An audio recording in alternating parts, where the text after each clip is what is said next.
Chilli powder, ಸಖತ್ ಖಾರ ಬಣ್ಣ ಮತ್ತು ರುಚಿ ಆಚಿ ಚಿಲ್ಲಿ ಪೌಡರ್. ಸ್ವಾಗತ ಮಾಡ್ತಾ ಇದ್ದೀನಿ.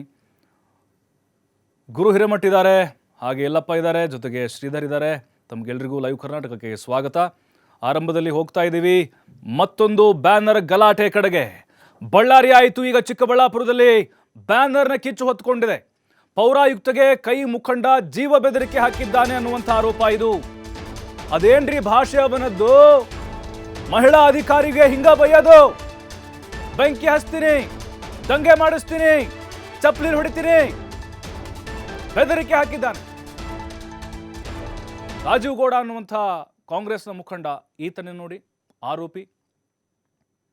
ಆಡಿಯೋ ವೈರಲ್ ಆಗಿದೆ. ಈತನೇ ಮಾತನಾಡಿದ್ದಾನೆ ಎನ್ನಲಾದಂಥ ಆಡಿಯೋ. ಶಿಡ್ಲಘಟ್ಟ ನಗರಸಭೆಯ ಪೌರಾಯುಕ್ತ ಇವರು ಅಮೃತ ಗೌಡ. ಈಗ ಅವರೇ ಸ್ವತಃ ಬಂದು ದೂರನ್ನು ಕೊಟ್ಟಿದ್ದಾರೆ. ಇಬ್ಬರ ಸಂಭಾಷಣೆಯ ಆಡಿಯೋ TV5 ಕನ್ನಡಕ್ಕೆ ಲಭ್ಯ ಆಗಿದೆ. KPCC ರಾಜ್ಯ ಸಂಯೋಜಕ ಕೂಡ ರಾಜೀವ್ ಗೌಡ ಆಗಿದ್ದಾರೆ. ನೋಡಿ, ಉನ್ನತವಾದಂಥ ಹುದ್ದೆಯಲ್ಲಿದ್ದಾರೆ.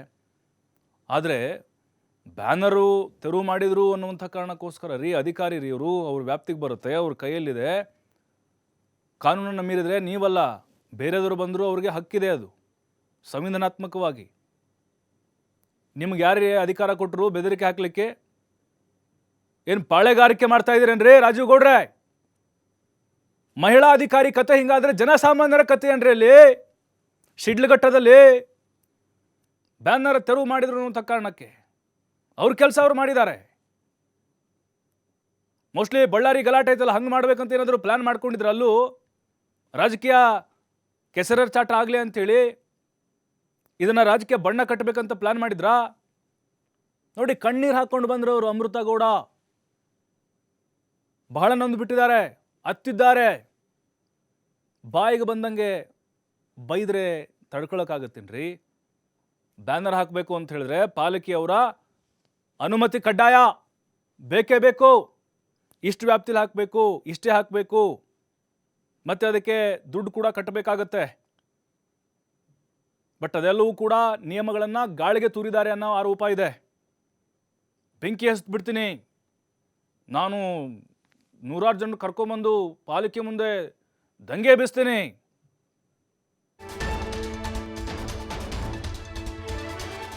ಕೆಲವು ಸಿನಿಮಾಗಳ ಬ್ಯಾನರ್ಗಳನ್ನು ತೆರವು ಮಾಡಲಾಗಿತ್ತು.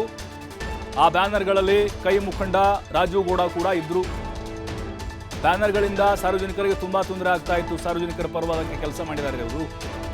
ಶಿಡ್ಲಘಟ್ಟದಲ್ಲಿ ಬ್ಯಾನರ್ಗಳನ್ನು ತೆರವು ಮಾಡಿಸಿದ್ರು ಅಮೃತ. ನಟ ನಟಿಯರ ಜೊತೆಗೆ ರಾಜೀವ್ ಗೌಡ ಇದ್ದಂತಹ ಬ್ಯಾನರ್ ತೆರವು ಮಾಡಿದ್ದಕ್ಕೆ ಬೆದರಿಕೆ ಹಾಕಿದ್ದಾರೆ ಅನ್ನುವಂಥ ಆರೋಪ ಇದೆ. ಸಾರ್ವಜನಿಕರ ಕಿರಿಕಿರಿ ಆಗ್ತಾ ಇತ್ರಿ. ಕೆಲವೊಬ್ಬರು ಪ್ರತಿಷ್ಠೆ ಅಂದ್ಕೊಂಡು ಈ ಬ್ಯಾನರ್ ಹುಚ್ಚು, ಈ ಚಟಾರಿ ಇದೊಂದು ನಾವು ನೋಡ್ತಾ ಇರ್ತೀವಿ. ರಸ್ತೆಯಲ್ಲಿ ಹೋಗುವಾಗ ಏನು ಕಾಣಿಸ್ತಾ ಇಲ್ಲ, ರಸ್ತೆ ಕಾಣಿಸ್ತಾ ಇರಲ್ಲ. ಆ ಹುಚ್ಚು ಬ್ಯಾನರ್ ಕಟ್ಟಿ ಒಂದು ರೀತಿ ಕಂಪ್ಲೀಟ್ ಆಗಿ ನಾವು ನಮ್ಮ ಪಕ್ಷದ ಪರವಾಗಿ ಅಥವಾ ಅವ್ರದ್ದೇನೋ ಬೇಳೆ ಬೇಯಿಸ್ಕೊಳ್ಳೋಕ್ಕೋಸ್ಕರ ಹಿಂಗೆ ಮಾಡ್ತಾ ಇರ್ತಾರೆ. ನನ್ನ ಕಾಂಜಿ ಪಿಂಜಿ ಎಲ್ಲ. Hello sir. Hello hello madam, ಅದು ಬ್ಯಾನರ್ ಬಿಚ್ಚಕ್ಕೆ ಹೇಳಿದ್ರಾ? ಇಲ್ಲ ಸರ್, ಅದು ಒಂದ್ ಬ್ಯಾನರು ಆ ರೋಡ್ ಕೋಟೆದಲ್ಲಿ ಮಧ್ಯದಲ್ಲಿ ಹಾಕ್ಬಿಟ್ಟಿದ್ರಂತೆ. ಅದೇನೋ ಗಾಡಿಗಳಿಗೆ ಗುದ್ಕೊಂಡು ಹೋಗ್ಬಿಟ್ಟಿದ್ದಾರೆ. ಅವ್ರು ಯಾರೋ ಪಬ್ಲಿಕ್ ಕಂಪ್ಲೇಂಟ್ ಮಾಡ್ತಾ ಇದ್ರು ಅಂದ್ಬಿಟ್ಟು ನಾನು ಅಪ್ಸರ್ ಅವ್ರಿಗೆ ಹೇಳಿದ್ದೆ, ಸರ್ ಒಂಚೂರು ಸೈಡ್ ಅಲ್ಲಿ ಕಟ್ಕೊಳಕ್ ಹೇಳಿ. ಬ್ಯಾನರ್ ಏನೋ ಬಿಚ್ಚಿದಿರಿ ಅಂತಂದ್ರೆ ಬಂದ್ ಬೆಂಕಿ ಹಚ್ಚಿಬಿಡ್ತೀನಿ ಅಷ್ಟು ಹೇಳಿದೀನಿ. ನಾನು ಇನ್ನ ಒಳ್ಳೆತನ ನೋಡಿದೀನಿ, ಕೆಟ್ಟತನ ನೋಡಿಲ್ಲ. ಸರ್ ಒಂದ್ ನಿಮಿಷ, ಬ್ಯಾನರ್ ಬಿಚ್ಬಿಟ್ಟದು ಆಫೀಸ್ ಅಲ್ಲಿ ಇದೆ ಸರ್. ಅದನ್ನ ಮಧ್ಯದಲ್ಲೆಲ್ಲ ಕಟ್ಟಿದ್ದಾರೆ, ಆಕ್ಸಿಡೆಂಟ್ ಆಗಿದೆ ಅಂತೆ. ತರ ತಿಳ್ಕೊಂಬೇಡಿ ನನ್ಗೆ. ಸರ್ ಒಂದ್ ನಿಮಿಷ ಕೇಳಿ, ಅದು ಆಕ್ಸಿಡೆಂಟ್ ಆಗಿದೆ ಸರ್. ಪಬ್ಲಿಕ್ ಇಂದ ಕಂಪ್ಲೇಂಟ್ ಬಂದಿದೆ. ಕಂಪ್ಲೇಂಟ್ ಬಂದ್ರೆ ಬ್ಯಾನರ್ ಹೆಂಗ್ ಕೀಳ್ತೀರಿ? ಬ್ಯಾನರ್ ಕಿತ್ತಿಲ್ಲ ಸರ್, ತೆಗ್ಬಿಟ್ಟದು ಆಫೀಸ್ ಗಳು ಬಿಚ್ಚಿರೋದು. ಅಲ್ಲಿ ಆಕ್ಸಿಡೆಂಟ್ ಆಗಿದೆ, ಅದಕ್ಕೆ ತೆಗ್ದಿಟ್ಟಿದ್ದಾರೆ ಸರ್.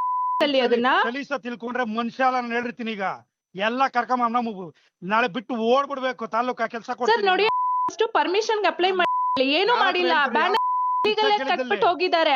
ಅದ್ ಅಟ್ಲೀಸ್ಟ್ ಸೈಂಟಿಫಿಕ್ ಆಗು ಕಟ್ಟಿಲ್ಲ ಸರ್. ಮಧ್ಯ ರೋಡ್ ಅಲ್ಲಿ ಕಟ್ಟಿದ್ದಾರೆ. ಆಕ್ಸಿಡೆಂಟ್ ಆದ್ರೆ ನಾವು ರೆಸ್ಪಾನ್ಸಿಬಲ್ ಆಗಿರ್ತೀವಿ ಅದಕ್ಕೆ. ಲಾಸ್ಟ್ ಟೈಮ್ ಹಂಗೆ ಬ್ಯಾನರ್ ಕಟ್ಸಿದೀನಿ. ನೀನು ಈಗ ಹೇಳ್ತಾ ಇದೀನಿ, ಒಳ್ಳೆ ತರವಾಗಿದ್ರೆ ಸರಿ, ಏನಿಲ್ಲ ಡಿಫರೆಂಟ್ ಕೆಲಸ ಮಾಡಕ್ಕಾಗಲ್ಲ. ನೋಡಿ ಸರ್, ನೀವು ಕರೆಕ್ಟ್ ಆಗಿ ಮಾತಾಡಿ ಸರ್. ಇಲ್ಲಿ ಎಂಪ್ಲಾಯೀಸ್ ಗಳ ಮೇಲೆ ಮಗ ಅಂತೆಲ್ಲ ಬೈಬೇಡಿ. Everybody has a responsibility.